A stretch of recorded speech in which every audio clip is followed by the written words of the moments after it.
Undercover Carson, secret agent.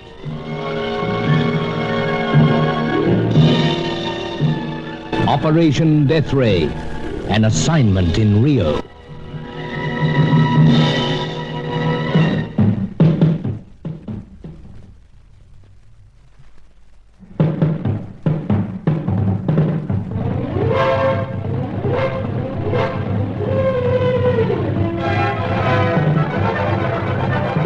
Once again, I'd heard the name Chaco, this time from Anton Zorowski, the Polish scientist who had learnt to speak English in Scotland. He was leading a well-ordered life as a consulting engineer in Rio when we ran him to Earth. I took advantage of my alleged business position with the meat company in order to look him over. Called him out to our Rio cold storage plant to discuss expansion.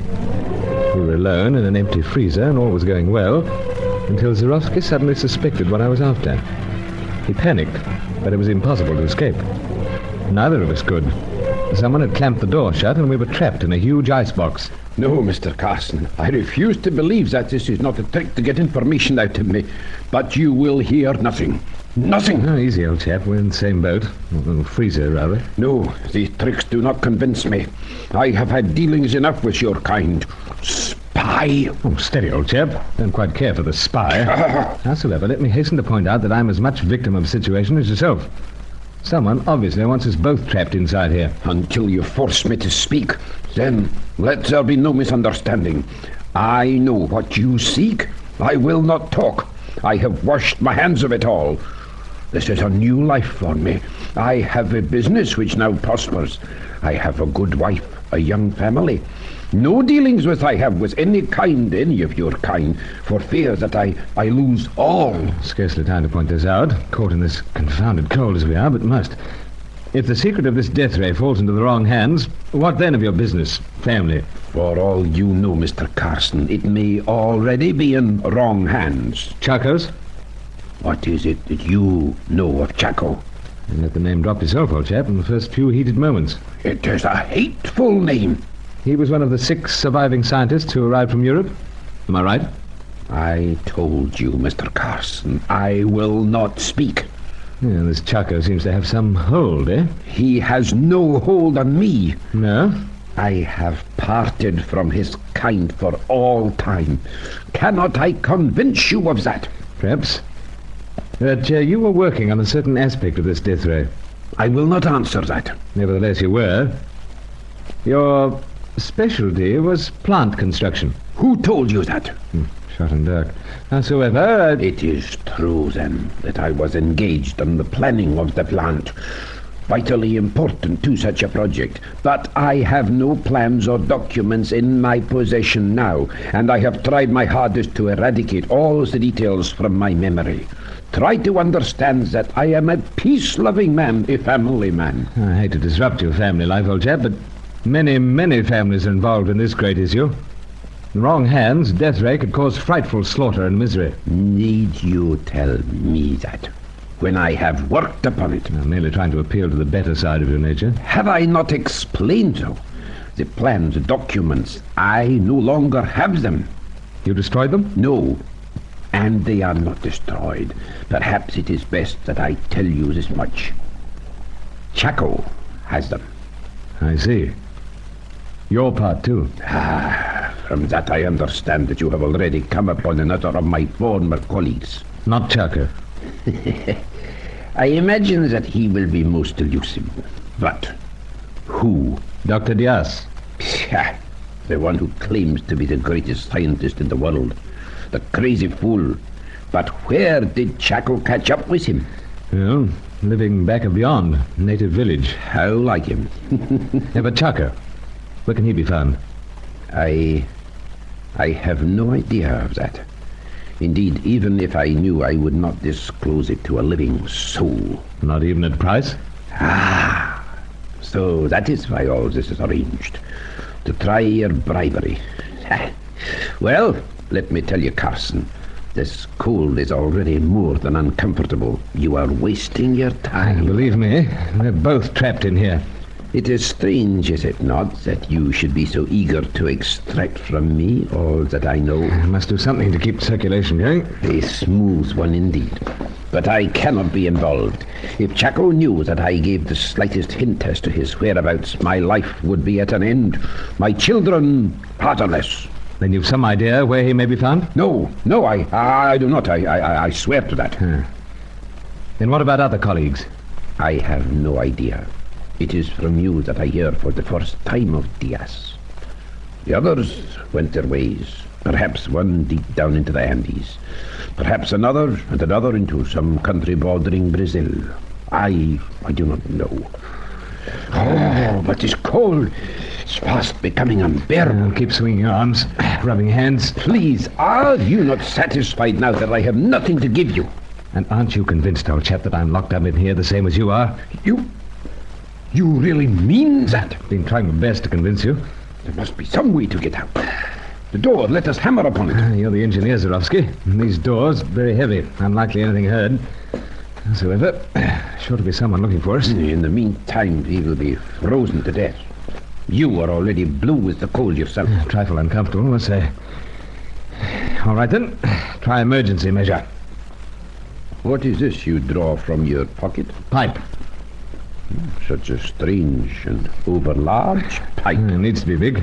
Now, the transmitter's miraculously compact. Transmitter? As man once caught up in business of secret weapons, this perhaps might interest you. Low-range transmitter.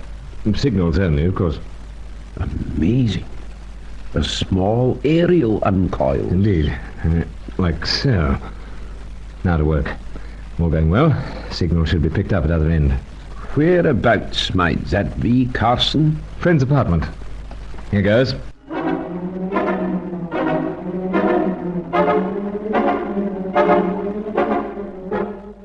Nothing old-fashioned about this pipe. Trifle unusual, but many handy inventions in this day and age. Its twin was lying in Sir Giles Davenport's apartment. The signals came through faintly to him, but they were enough. So we were rescued, and Anton Zarowski left me in the greatest possible haste.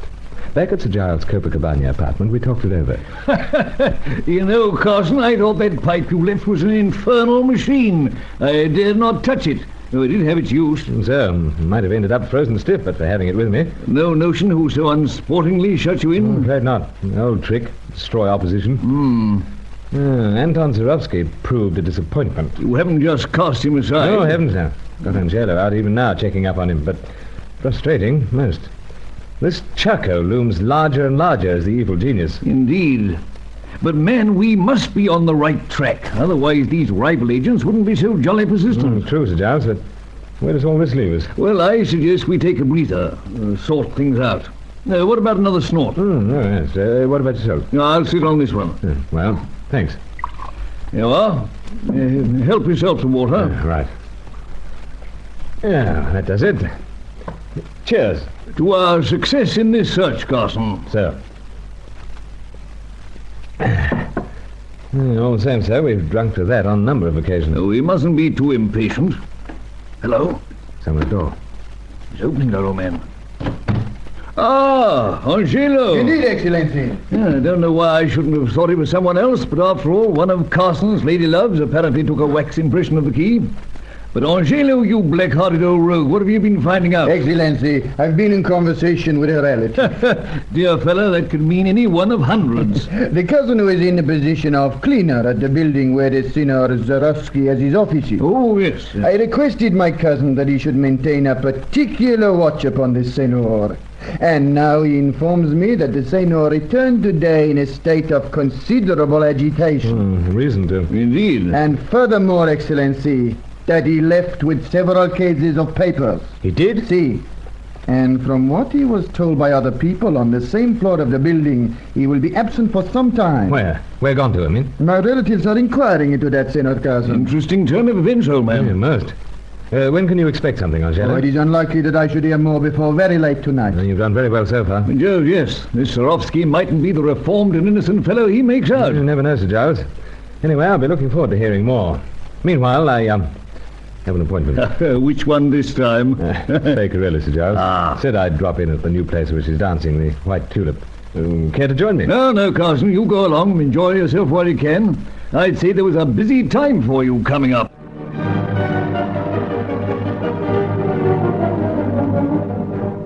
I had a reason to call on Faye. Previous night she'd been strangely insistent that I should watch out for our American bird painter, the red-headed Hetty Fitzhenry. At least that was the excuse I made myself. Anyway, I found myself at the White Tulip, a dimly lit place with frosted panels carrying tulip designs. And I found the lissom Faye sitting at a table with my former school chum, Roger Deauville. Ah, Monsieur Bruce. Think who I find here at the Banca Tulipa. Monsieur Roger, alone. How are you, old chap? Tip-top, Bruce. Didn't expect to find you here. Aha! Perhaps you think you are the only one to know of what attractions there are here. And I am beginning to find out that Monsieur Roger is a most charming person. Thank you, mademoiselle. You deserve it. You say so sweet things to me. I not hear them from other people. You are staying, Monsieur Bruce? I had intended to. Then do sit down. Oui. You keep Monsieur Roger company for me while I perform my dance. Oh, certainly. I will be back, Monsieur Roger. Getting freeze. Oh, get on with you. Just trying to make you jealous. Raving, sure. Howsoever, what brings you here, apart from Faye, I mean? Well, don't worry, Bruce. It wasn't Faye.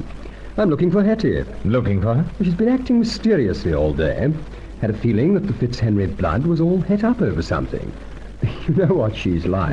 Up to a point. I knew she was planning another expedition to track some strange bird. To paint it, you mean? Well, that's the point, Carson. I gathered there was something much, much more to this bird. Oh, any notion where?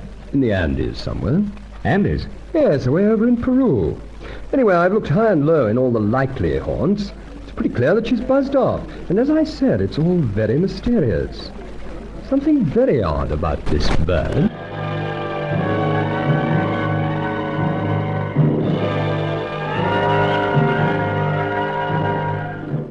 Zorowski had suddenly moved out, then Hetty Fitzhenry.